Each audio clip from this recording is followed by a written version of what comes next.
Ella era una jovencita delgada, pequeña, pero muy dinámica, con un lenguaje muy fluido y además con una determinación que no la ocultaba en sus palabras. Ella estuvo siendo la responsable de la propaganda del 14 de junio en Santiago en la etapa legal de ese partido en 1962 y 63. Y ahí es que ella establece una relación mejor y mayor con todos los sectores de la sociedad. Ella era una agresiva muchacha, de mucho valor y sin ningún tipo de vacilación, se enfrentaba a cualquiera. Potencialmente, ella era una guerrillera. Ella era una persona con liderazgo y tenía mucho don de mando. Ella no se asustaba. Ella tenía una teoría con eso.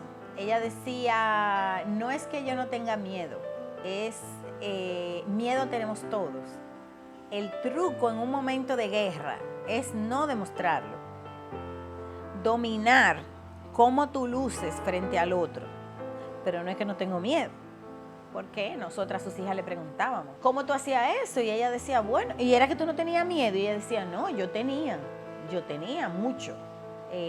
No, yo sacaba de abajo, presencia de ánimo y para adelante. O sea, el miedo no es que no exista, es que tú lo domines, que no te paralice. Ella trabajaba, era locutora de un programa que tenía el 14 de junio que se llamaba Política y Orientación. Entonces era una vocecita femenina que después me di cuenta que correspondía a la estatura física, al tamaño de la dueña de esa voz. Jugó un papel muy importante como vocera radial del partido y alcanzó un prestigio muy merecido. Aparentaba ser una mujer muy valiente y después lo demostró en la práctica. Su familia era una familia antitrujillista como oposición. Su casa era una casa de proteger a muchos del seguido, yo entre ellos. Es decir, era una gente que tenía una militancia en la crítica al gobierno.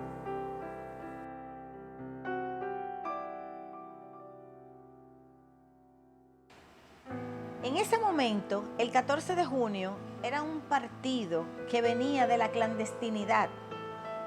Nació en dictadura, clandestino. Es el grupo político que más sufrió la represión de la dictadura. Fueron encarcelados, torturados, asesinados, desaparecidos. Por ejemplo, las hermanas Mirabal, por decir un ejemplo. Y todos esos muchachos de todo el territorio nacional que en enero de 1960, al descubrirse que existía un movimiento nacional, Trujillo y sus esbirros masacraron. Nosotros no teníamos experiencia de militancia política, ni de análisis teórico, ni de estudio de ninguna teoría científica. Era una juventud que había nacido bajo el imperio de la dictadura de Trujillo, con la prédica del miedo y de la obediencia incondicional al poder, desde el miedo al infierno hasta el miedo a morir asesinado por los cuerpos de represión y de espionaje del gobierno de Trujillo, porque esa maquinaria de Trujillo quedó intacta prácticamente, se descabezó, pero el cuerpo de la tiranía quedó intacto y se corría peligro. Cuando tú estás haciendo algo peligroso, secreto, eso une mucho a la gente. Pero además, cuando tú tienes encima de eso, tú tienes un ideal político, es doblemente el vínculo. Si tú haces algo en la clandestinidad porque tú te juntas, por ejemplo, con otros ladrones a planificar un asalto a un banco, ahí hay una unidad. Pero si además hay un ideal elevado, como es la libertad del pueblo, las reivindicaciones sociales, justicia social, tierra para los campesinos. O sea, cuando es así, hay un vínculo mucho más fuerte. O sea, para mi madre, sus compañeros eran más que hermanos. Esto es un grupo político, quizás el más puro que haya actuado en la historia dominicana del último siglo.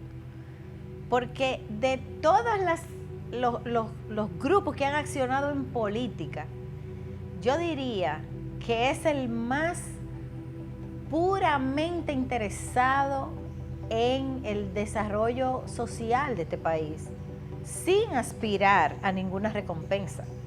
Es que cuando toman a voz, ese movimiento 14 de junio se convierte en un promotor de una insurrección para organizar un levantamiento armado que planteaba el retorno al poder de Juan Bosch y el restablecimiento de la Constitución del 63, que era un documento muy avanzado que expresaba todas las aspiraciones que podíamos tener en esa época.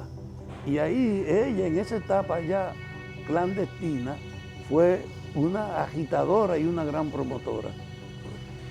Entonces, mi madre, que formaba parte de ese movimiento, por la confianza que le tenía a la dirigencia, porque era una persona muy discreta, muy aguda, era una mujer muy inteligente, a pesar de que era muy jovencita, era muy dispuesta, la eligen para que vaya en uno de los 5 frentes guerrilleros.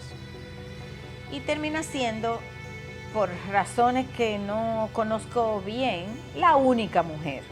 Digo así porque había más mujeres dispuestas y competentes para ir a la guerrilla. Sin embargo, por cualquier razón, la única entre 150 combatientes repartidos en 5 frentes termina siendo ella.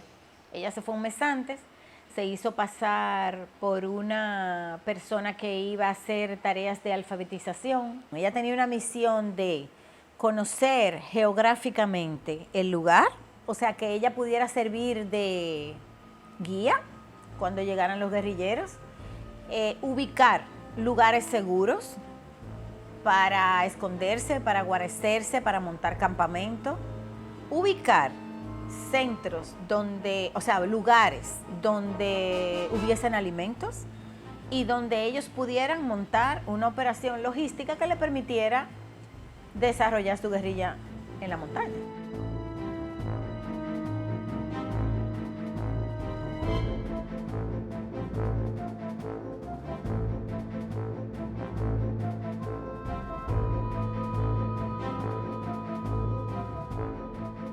Cuando llegan los guerrilleros, llegan en muy mal estado. Había guerrilleros enfermos, había un tema con las botas, muchos tenían los pies hinchados. Había pasado un ciclón recientemente y había cambiado muchas cosas del camino y habían dificultades. La verdad es que los guerrilleros no tenían una preparación militar como se hace normalmente en las guerrillas. Y entonces llegaron muy diezmados, o sea, llegaron ya con dificultades. Pero también está el hecho de que la guardia venía pisándole los talones. Y cuando ellos llegan, la guardia monta un cerco. O sea, ella se junta con los demás compañeros, pero en la noche de repente se dan cuenta de que hay un cerco militar. Hacen todo silencio, se desapartan, pero acuérdate que no pueden verse, porque es de noche. Se meten, creo que en un cafetal, y como no pueden hablar ni moverse para no ser detectados, ahí pierden el contacto. Entonces cuando amanece, ella no puede, ya no está junto con ellos, y ellos, acuérdate que acaban de llegar, no saben bien, o sea, no dominan como ella el espacio geográfico.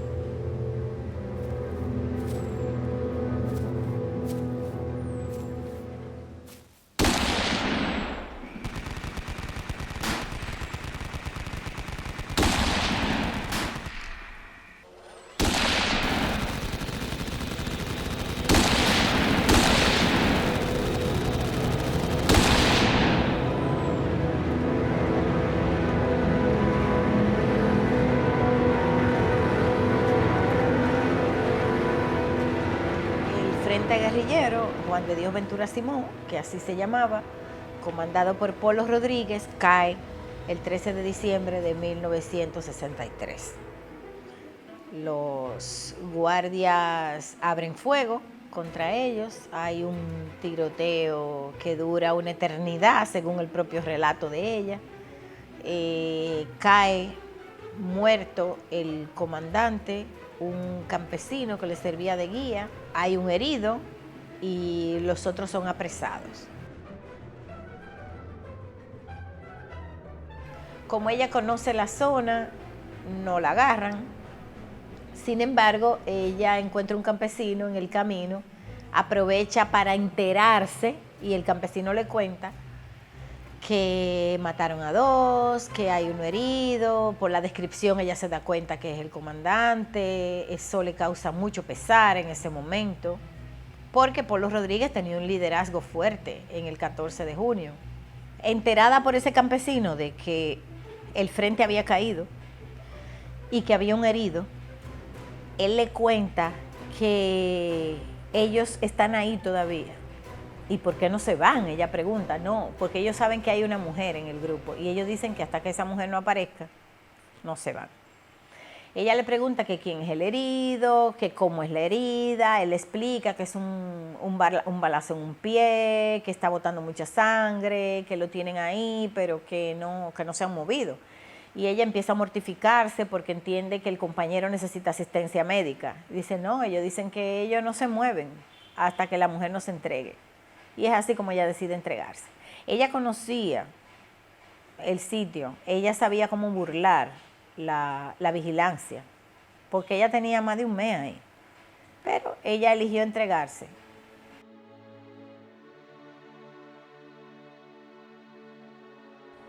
Después que ese movimiento falla con la muerte de Manolo y con la muerte de Hipólito Rodríguez, y decía Polo, después que eso pasa, ella va a la cárcel.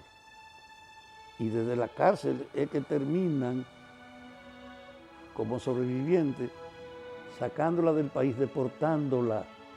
Y ella en ese proceso de 1964, que es cuando la sacan del país, porque el levantamiento fue a finales de 63, va al exterior, adquiere experiencia militar y entonces entra clandestinamente al país, reiterando esa determinación y ese coraje.